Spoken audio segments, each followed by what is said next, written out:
I eventually told him that I thought it was about my sexuality, and he was super sweet about it. Sara Gilbert dated Johnny Galecki for years on the set of Roseanne, but something felt wrong. Every time they kissed, she'd feel sad and didn't know why. Then she fell in love with someone else, a woman 18 years older and famous too. But she kept it hidden for nearly a decade, terrified Hollywood would end her career. When she finally came out in 2010, the secret had already cost her something she could never get back. And the person she was really protecting wasn't who you'd think. Sara Gilbert came into the world on January 29, 1975, at St. John's Hospital in Santa Monica, California. Born as Sarah Rebecca Abeles, her mother, Barbara Cowan, had been a child actress in the 1950s, and her grandfather, Harry Crane, was the man behind The Honeymooners, a legendary comedy show from 1951. Sara was born into the entertainment world, but not without complications. Her mother had previously married Paul Gilbert, a vaudeville performer and World War II pilot who adopted Barbara's two children, Melissa and Jonathan. That marriage ended in 1972. Paul Gilbert died by suicide on February 13, 1976, a truth the family concealed for decades, initially telling the world he had died of a stroke. At the time, Sara was just over a year old. By the time she was 6, Sara was already observing the spotlight that surrounded her older half-sister Melissa, who starred in Little House on the Prairie. While Melissa basked in public recognition, earning a Hollywood Walk of Fame star at age 21, Sara experienced it all from the sidelines. She once said she wanted to act simply because she was jealous of the presents Melissa received on set. In 1984, when she was 9, Sara officially took on the surname Gilbert, symbolically tying herself to the same legacy. Her siblings Melissa and Jonathan weren't biologically related to each other or to Sara, but they were all part of one complicated, high-profile family. Sara's first time in front of a camera happened around the age of 6 in a Kool-Aid commercial.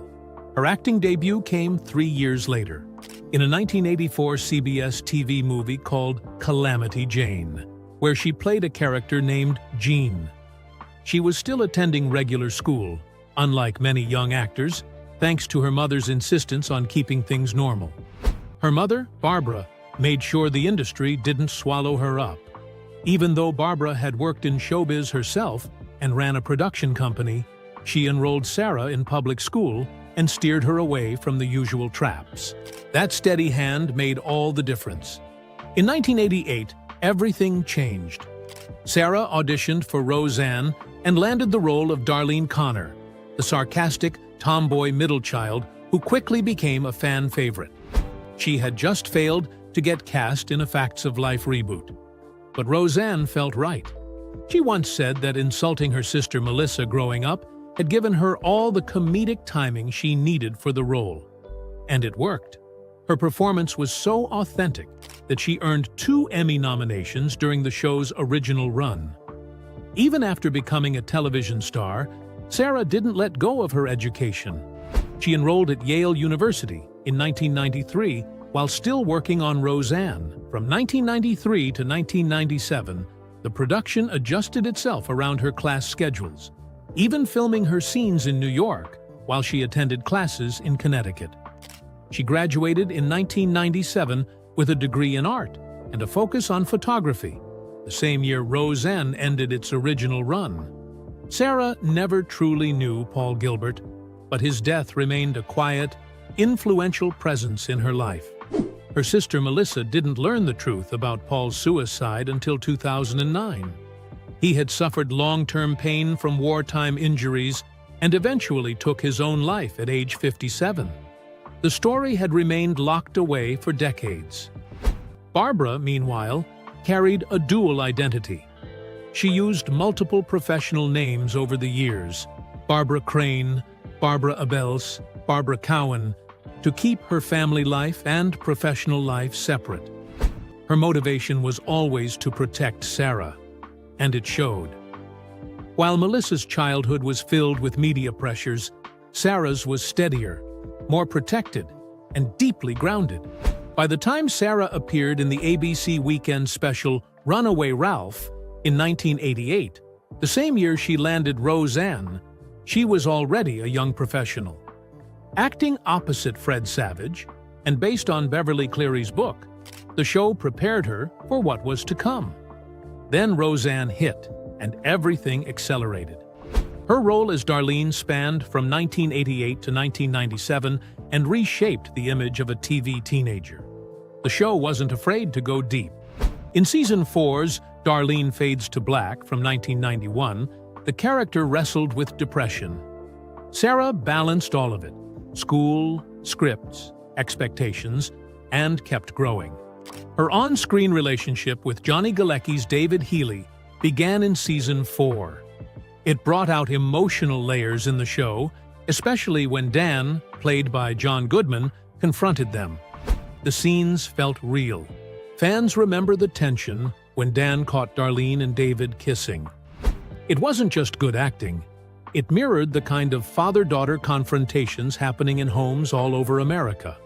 By Season 6, airing in 1993-1994, Sara wasn't just acting. She was shaping her character. She started to influence the storylines, pushing for more feminist themes and real-world issues. This eventually grew into full creative control. When the Roseanne reboot launched in 2018, she was both star and executive producer, earning $300,000 per episode. Even in the original series, she helped shape the writing. In a 1989 episode, her character read a poem that revealed a deep sadness behind the sarcasm. The poem had lines like, "Too short to be quarterback, too plain to be queen." It struck a nerve. By 1992, she even got a writing credit for the episode Don't Make Me Over. In between TV work, she took on powerful film roles. In 1990, she starred in Sooty and Simpson with Louis Gossett Jr., playing a girl in segregated Georgia who befriends a black man hiding in the woods. The movie addressed racism and abuse and won her a Young Artist Award. Then, in 1992, she starred in Poison Ivy with Drew Barrymore.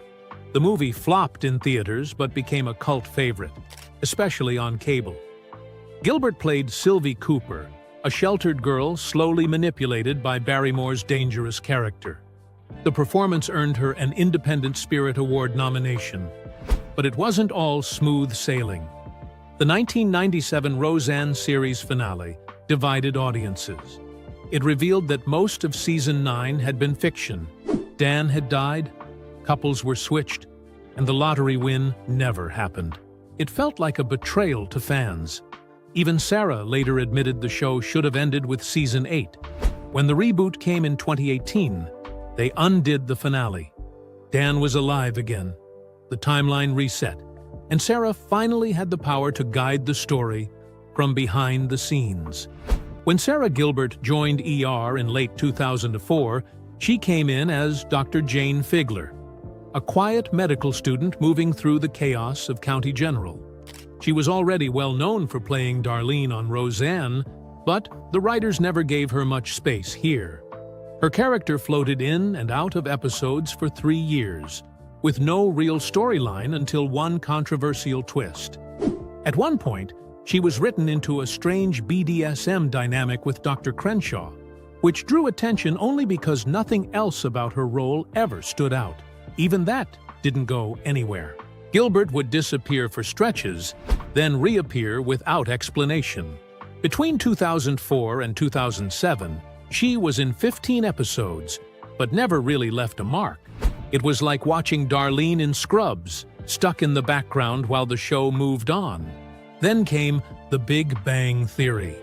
In October 2007, she showed up as Dr. Leslie Winkle, a no-nonsense experimental physicist who quickly became Leonard's love interest. Her deadpan delivery was sharp, and fans noticed. She appeared in early episodes like The Fuzzy Boots Corollary, and returned in popular ones like The Hamburger Postulate and The Codpiece Topology. For a moment, It felt like the writers had something. She was promoted to the main cast in season 2, but that didn't last. By 2009, she was back to recurring status. The show struggled to figure her out. She wasn't Penny, she wasn't Amy, and her bluntness didn't always fit. In a 2025 interview, Gilbert admitted that the writers hit a wall with her character. Her last meaningful appearance came in May 2010, when Leslie turned down Leonard's casual proposal. She returned once more in 2016 for Sheldon's birthday in the 200th episode. But by then, the door had quietly closed. Around the same time, behind the scenes, Gilbert was working on something that had nothing to do with sitcoms. In December 2009, just as The World Turns was being canceled, after 54 years, she pitched CBS a new kind of talk show. The idea was simple: women talking about life, family, and news through the lens of motherhood. She joked later on Ellen that she was the last person suited for it. Shy, quiet, not a fan of small talk, but the network said yes. They picked her over an Emerald cooking show and even a pyramid reboot hosted by Andy Richter. CBS officially greenlit it in July 2010. That fall, on October 18th, the talk premiered. Gilbert wasn't just a co-host. She was the creator and executive producer, shaping the tone and direction. The first lineup included Sharon Osbourne, Julie Chen, Holly Robinson Peete, Leah Remini, and Marissa Jarrett Winocour. From the beginning, it felt different. The conversations were raw, personal, and sometimes uncomfortable. Unlike other daytime shows that stuck to safe topics, the talk leaned into disagreements and vulnerable moments. Viewers stuck around because it felt real. By season 2, ratings confirmed it. In January 2012, the show pulled in 2.45 million viewers in a single week. Over the February sweeps, it grew 4% overall, 10% in women 25 to 54, and 13% in women 18 to 49. CBS renewed it again in March. In 2016, the talk beat The View, The Wendy Williams Show, and even Ellen to win a Daytime Emmy. Critics credited Sara Gilbert's leadership, calling her vision for the show both bold and overdue. That same boldness showed during one of the show's most emotional moments. In September 2013, during Secret Week, Gilbert opened up on air about something she had never said publicly. She talked about how, while filming Roseanne and dating Johnny Galecki, she started realizing she was gay. The feelings didn't make sense to her at the time. After kissing Galecki, she would feel down, and she didn't understand why. When she finally told him, he listened, supported her, and never shared her secret. Years later, when she was preparing to say it out loud on the talk, she called Galecki. He offered to be there, even said he'd hold her hand if she needed it. That moment reminded people why the show worked. It allowed room for truth, even when it was hard. By 2019, Gilbert had been doing the show for nearly a decade. On April 9th, she announced she was leaving. She told the audience she loved the work, but her life was off balance. Between the Connors, producing and parenting 3 kids, something had to give. Her youngest son was 4, and she still hadn't finished his baby book. That's when she knew. She stayed on through August and filmed her final episode on the 2nd. She promised to return as a guest now and then, but her full-time run was over. Sara Gilbert never expected a sketch would lead to all this. It started with her and John Goodman on her daytime talk show, just messing around with the old characters again for fun. But something clicked. The spark was still there. She couldn't stop thinking about what it would mean to bring Roseanne back, not just as nostalgia, but as something real. So she pitched the idea. She wanted it to be raw, grounded, full of the actual struggles families face today. Opioid addiction, crushed dreams, parents moving back home. She didn't sugarcoat anything.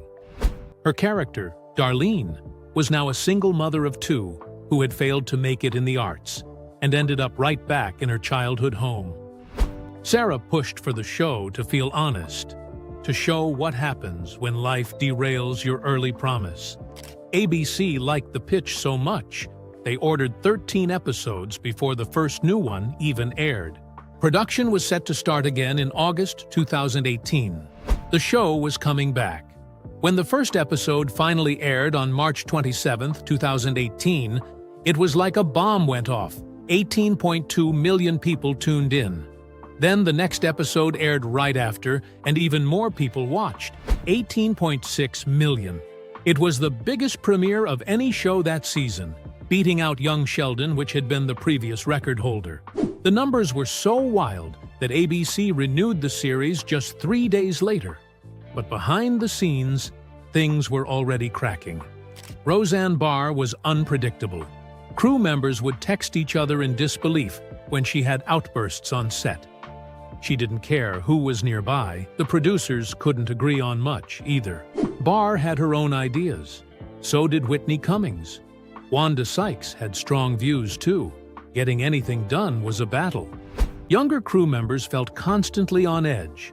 It was like everyone was walking through a minefield, hoping Barr wouldn't explode that day.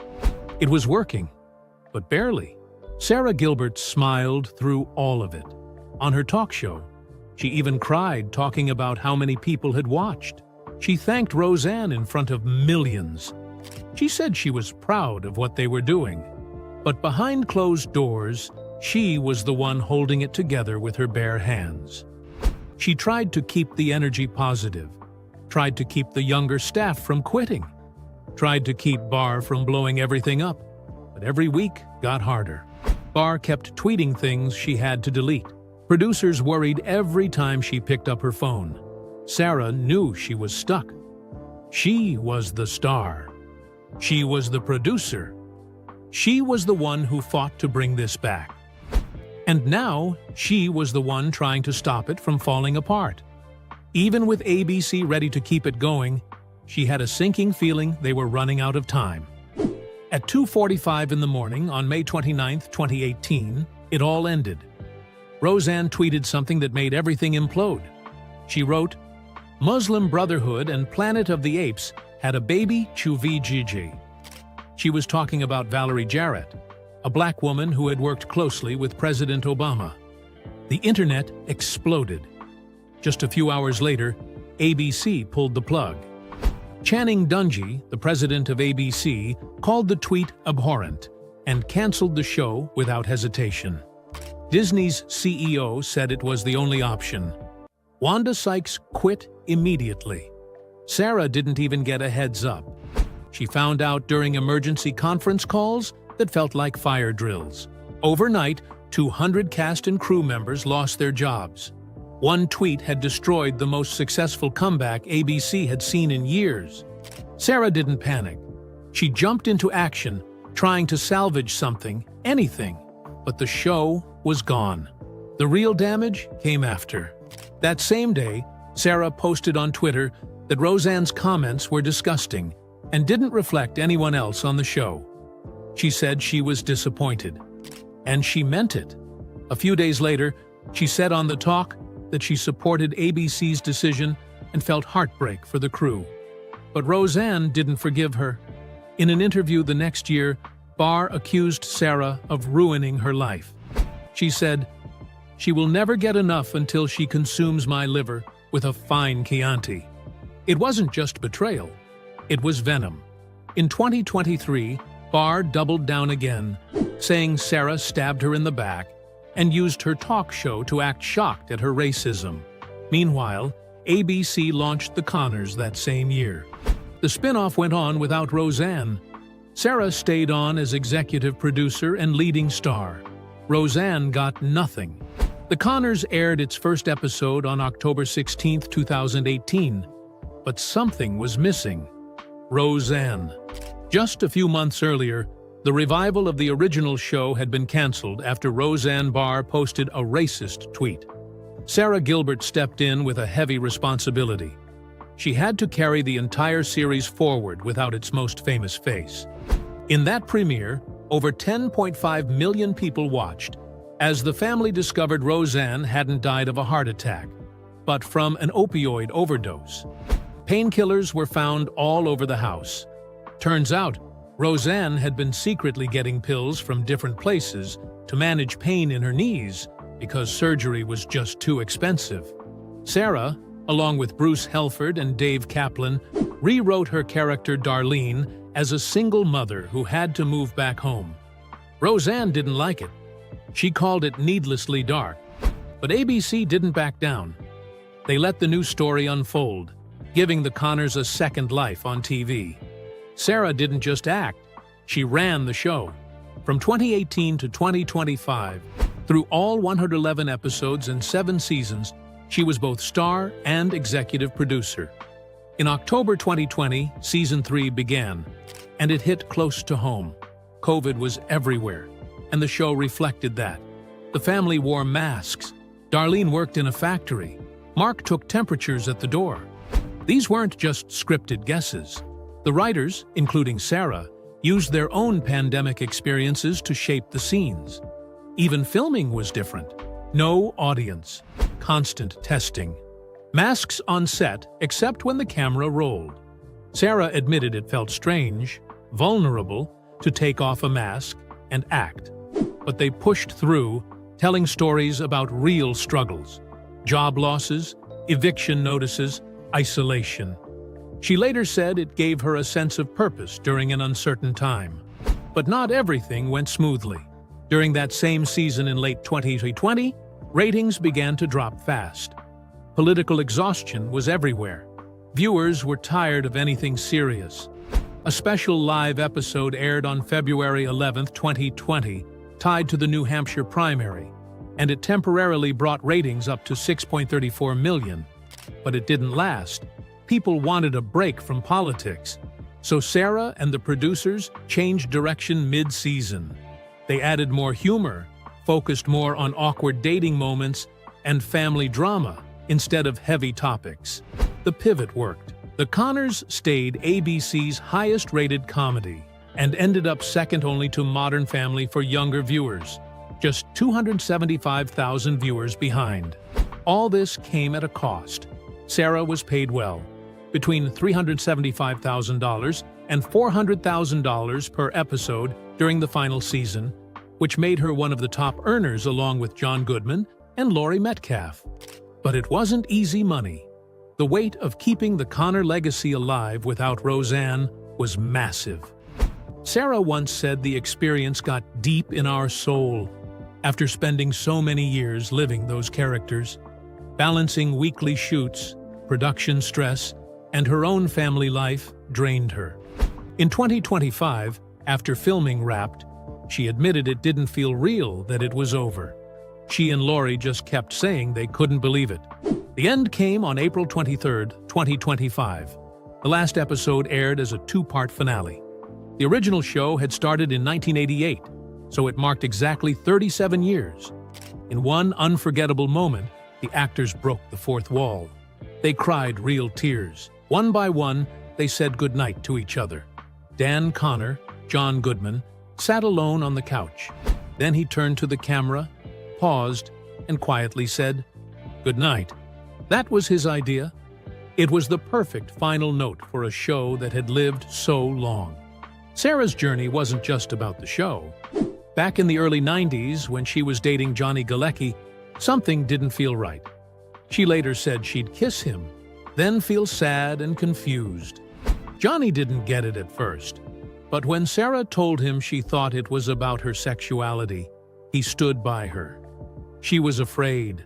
Afraid she'd lose her career. Afraid no one would cast her again.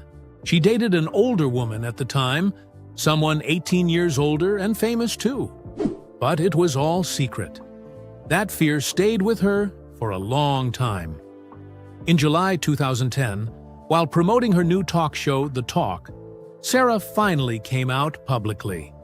But by then, she had already been with TV producer Ali Adler for nearly 10 years.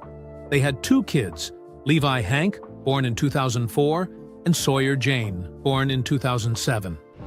At the press conference, she said, "I don't ever really think of things as out or in. I just think I am who I am. Just a year later, in 2011, she and Adler separated. They stayed close and agreed to co-parent. After that, Sara fell in love again, this time with Linda Perry, the singer from Four Non-Blondes. They started dating in late 2011. On April 8, 2013, Sara surprised everyone by announcing their engagement live on The Talk. The proposal had happened during a picnic. Linda pulled out t-shirts one by one. Will, you, marry, me. And then came a ring. To top it off, John Waite appeared and sang Missing You for them live. Their families were hiding nearby, watching the whole thing.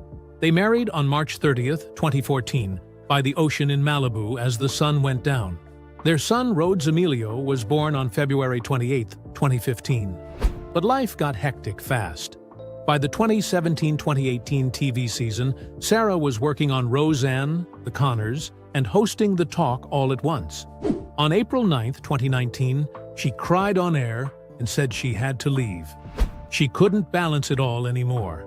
Her youngest son was only 4. She hadn't even made his baby book. Her final Talk episode aired that August. Just a few months later, on December 27th, she filed for legal separation from Perry. The divorce process took time, 5 years in total.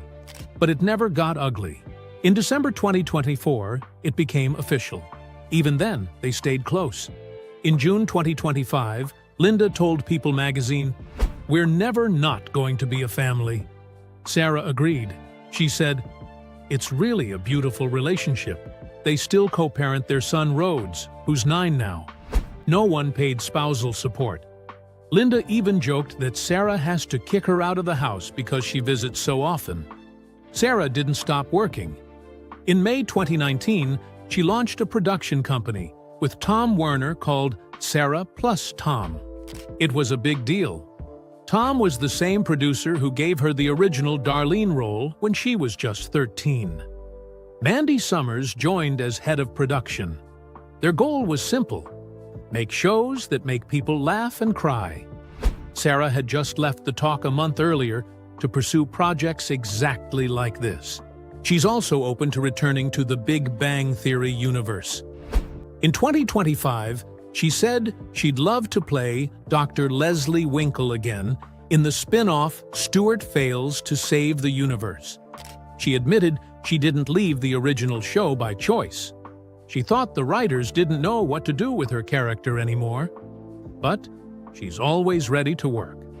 The new spin-off includes old castmates like Barry Kripke and Bert, and Sara's excited to jump in if they call. Still, some shadows from the past linger. After Roseanne's 2018 tweet scandal, Sara had taken a clear stance.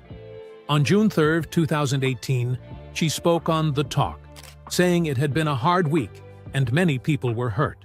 Her earlier tweet calling Roseanne's comment abhorrent had unleashed a firestorm. Roseanne never forgave her. She said Sara betrayed her. On a 2023 podcast, she accused her of breaking a promise to protect her. She even claimed that killing off her character was meant to push her toward suicide. Sara never fired back. She just said she stood by ABC's decision, even though over 200 crew members lost their jobs. Now, as The Connors ends, Sara Gilbert stands at a new beginning. She spent nearly 4 decades as Darlene. It might be over for good, but her next chapter is just beginning. She took on a dramatic role in Netflix's Atypical as Professor Judd. She's still working with Tom Werner, still building stories, still showing up. She says she wants to make things that matter, things that are funny and moving. And whatever she does next, it's clear she's not done. Not by a long shot.